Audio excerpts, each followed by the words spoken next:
amongst the drought and lack of One Piece chapters in the next couple of weeks, we have one bright shining light that will help carry us all the way to chapter 1054, and that comes to us in the form of Oda's Road to Laughtale Volume 1. If you're not familiar with what this is, it's essentially Oda's own logbook, his insights to the story, potential story threads, the what-if scenarios, and even character designs that we haven't seen before. And like all good things in life, like every One Piece chapter, movie, book, and etc., there's always going to be a little bit of leakage before the official translation and book arrives. The leakage, or spoiler we will be discussing today, is the fact that Oda has just stated where the last road poneglyph may be located. The fourth and final one the Straw Hats need to get all the way to Laughtale and to find the One Piece. The end is near, you guys. So, he has stated one big fact right off the bat, that the last road poneglyph is not at an island the Straw Hats have been to before. So while this may seem like a small detail at first, it actually is quite significant. It means that Luffy and the crew has not missed anything that crucial on their journey here. Sure, they might have missed small things here or there, but they didn't miss a road poneglyph. They're not going to have to backtrack all the way back to Alabasta per se. That is not the case. The next island, the island that holds the road poneglyph, is going to be entirely new. And the best part is that Oda actually listed 3 possible locations as to where the poneglyph may be located. And no matter which island he decides to pick, all 3 of these islands hold very big significance in the world of One Piece. Alright, so we'll go down the list of islands one by one and we will discuss what each island may implicate for the Straw Hats and the grand story of One Piece itself. So the first island on Oda's list of potential poneglyph holders is none other than Hachinose Island, Blackbeard's home base and the former base of Rox D. Xebec. If the fourth and final poneglyph is on Hachinose Island, then this must mean that the fated battle between the Mugiwara no Ichimi and the Blackbeard pirates is just around the corner. And the reason I say it's a fated battle is because you have one character representing darkness, whereas you have another character, Luffy, now being known as Sun God Nika, representing the light. Which, let's be honest here, who doesn't think that Luffy is going to find Blackbeard? They've also been steadily progressing their crews throughout the entirety of the story side by side, Blackbeard finally capping off at his 10th Titanic captain. And if Luffy recruits Yamato and Wano, then that will be his 10th crewmate as well, thus fulfilling the prophecy he made in the very first chapters of One Piece, where he said he wanted 10 crewmates in total. So, minus the Blackbeard pirates, there are a lot of significant features of Hachinose Island that could be relevant to the story of One Piece. The main one being that it was the base of Rox D. Xebec. So we didn't get the God's Valley flashback when we fought Kaido or Big Mom, but we could get it when we go to Hachinose Island, Rox's former base. And another cool thing we could get at Hachinose Island are Davy back fights, because that's how the island was founded. It is a lawless town full of pirates. So if Oda wanted to bring back Davy back fights, he could naturally bring it back by the Straw Hat crew going over there. Also, one small tidbit that I did find kind of funny is the fact that Hachinose Island essentially looks like a knockoff version of Onigashima. They're both giant skulls, but you could tell which one does look better when you compare the two. The next island on Oda's list of potential poneglyph holders is none other than Elbaf, the land of giants. And a lot of people are speculating already that that is where we will go after we leave Wano Kuni, myself included. And the reason why this is a necessary island to go to is because there's so much mystique about it. We've heard about Prince Loki. We know that they have the world's greatest army, so much so that if Big Mom married Lola to the giants, she figured that she could take over the world using their army. And also, this is a place that has been hyped up ever since we met Usopp. This is the island that after he met Dory and Broggy, he wanted to go there to become a brave warrior of the sea. There's a lot of characters that tie into there as well. Dory, Broggy, Omori, Kashi, and Harujin. If One Piece were a video game, then I would consider Elbaf an unskippable cutscene, something you have to progress through to get to the end of the story. And also, there is one small correlation you can make with the poneglyph potentially being on Elbaf to the previous road poneglyphs as well, and that's the fact that that would be guarded by the giants. All the previous road poneglyphs have been entrusted and guarded by some race that isn't necessarily human.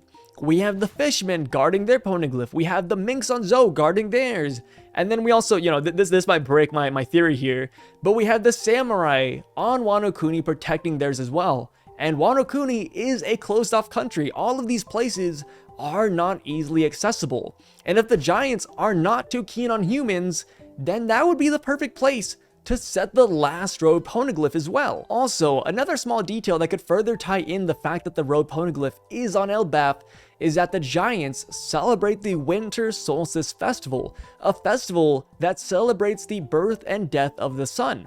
You could look at this event and say, oh, it is quite literal. They just don't like the winter time.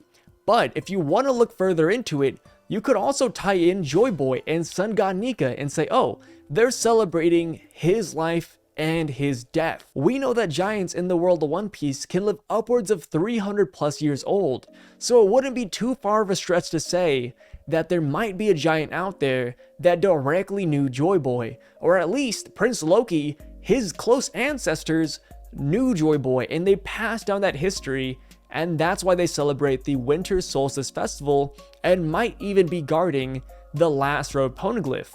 And another thing I want to bring back is I mentioned Big Mom wanting to marry Lola off to Prince Loki, but with that she said that she could conquer the world afterwards. We know that Big Mom in her possession has a road poneglyph, and she wants to claim the One Piece for herself. So what if the reason why she wanted to do this wasn't only the army of Elbaf, but also for the last poneglyph that she could be missing, the one that isn't easily accessible to her. Alright, so now onto the final island that may hold the fourth road poneglyph according to Oda. And I saved this one for last for a very specific reason, and namely, it is shock value. Because you may have guessed that the poneglyph is with Blackbeard, you may have guessed that it is on Elbaf, but I bet that none of you guys have guessed this location. And the island in question is none other than the island of Vira. You heard that right, Vira, V-I-R-A. It is an island that was mentioned oh so long ago, back when we were in Skypiea. It is an island that Mont Blanc Noland visited very briefly. I don't even think we saw it in the anime or the manga. We've only heard about it in a singular line in the story. And crazy enough, this small village actually has some lore tied to it as well. So, 400 years ago, when Mont Blanc Noland was still around, this village was very small. Fast forward 400 years to present day, it is now its own country and it has its own corrupt government. And this is where the revolutionaries stepped in. Dragon and his crew stepped in and they performed a coup d'etat, overthrowing their government. And if that is the case and the road poneglyph is on Vera, then this means that Dragon and the revolutionaries now have a piece of that puzzle. And it's kind of crazy because when you think about One Piece and the story as a whole, you always have to wonder, where are the revolutionaries going to come in? When is Luffy going to meet Dragon? We're going to get tied in to the revolutionary story. And what better way than for Luffy to go to them for that road poneglyph? There is one caveat though, and that Vera is a country that is in the first half of the Grand Line. It is not in the New World.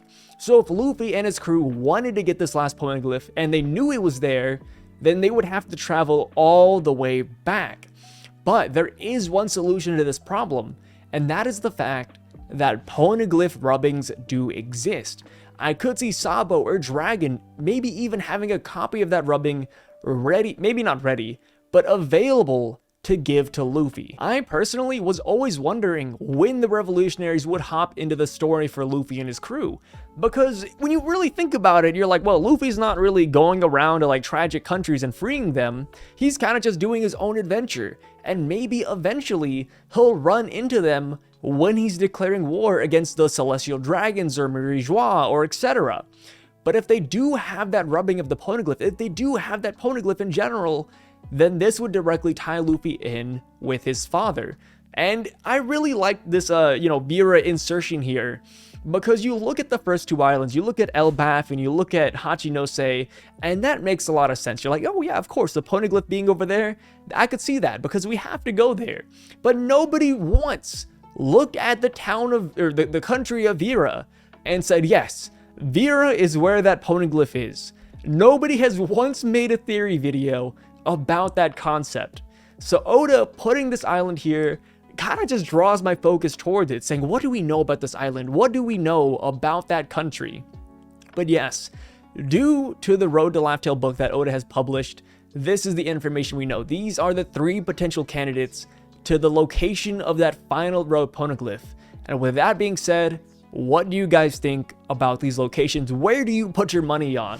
Because honestly, no matter where the Poneglyph ends up, I think it's going to be really beneficial to the story. Also, one more thing I do want to mention is that just because the Poneglyph is only at one of these locations doesn't mean that we will not visit the other 2 locations. We can still hit all 3 of them.